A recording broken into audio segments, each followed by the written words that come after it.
152 রানের টার্গেটে ব্যাট করতে নেমে রেকর্ড পার্টনারশিপ গড়ে দারুণ শুরু করেছিল বাংলাদেশ। আফগানিস্তানের বিপক্ষে আগে কখনোই এত ভালো শুরু হয়নি তানজিদ হাসান তামিমদের। 109 রানের জুটিতে ম্যাচটা যেন হাতের মুঠোয় চলে এসেছিল, কিন্তু সেখান থেকেই মাত্র 9 রানের ব্যবধানে 6 উইকেট হারিয়ে ফেলে লাল সবুজের প্রতিনিধিরা। সহজ সমীকরণ হঠাৎ করেই জটিল হয়ে ওঠে। শেষ পর্যন্ত নুরুল হাসান, সোহান ও রিশাদ হোসেনে ভর করে ম্যাচ জিতলেও মিডল অর্ডারের তাসের ঘরের মতো ভেঙে পড়া দুশ্চিন্তার কারণ হয়ে দাঁড়িয়েছে। আশঙ্কাটা নতুন নয়, সদ্য শেষ হওয়া এশিয়া কাপে ভারত ও পাকিস্তানের বিপক্ষেও চিত্র ফুটে উঠেছিল। ভারতের বিপক্ষে 38 রানের মধ্যে 5 উইকেট হারিয়ে ম্যাচ হেরেছিল বাংলাদেশ।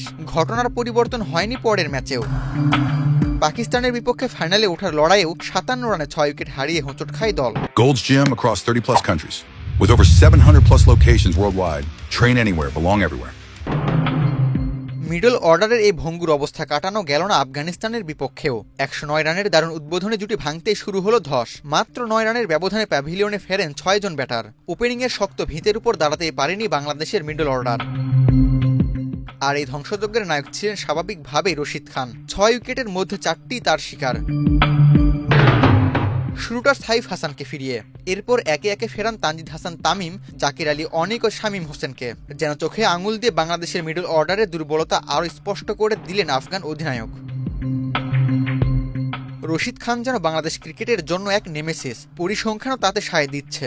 আফগানে লেগ স্পিনার টাইগারদের বিপক্ষে হাত ঘুরিয়েছেন 13 ম্যাচ, বল করেছেন 50 ওভার। এই সময় রান খরচ করেছেন 276 আর উইকেট শিকার করেছেন 28টি। এর মধ্যে 3 বারে নিয়েছেন 4টি করে উইকেট।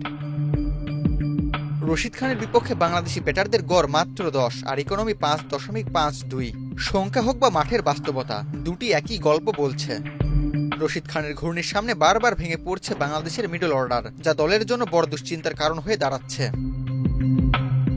অধিনায়ক জাকির আলী অনিক অবশ্য এটিকে স্বাভাবিক বলেই মনে করছেন। ম্যাচ শেষে তিনি বলেন, আন্তর্জাতিক ক্রিকেটে এমন ব্যাটিং কলাপস হতেই পারে, তারাও ভালো দল, তবে ছেলেদের চেষ্টায় আমি খুব খুশি। আমরা শুরুটা ভালোই করেছিলাম, একটু দুশ্চিন্তার বিষয়, তবে ক্রিকেট ফানি গেম, দিন শেষে জিতলেন না হারলেন এটাই মুখ্য।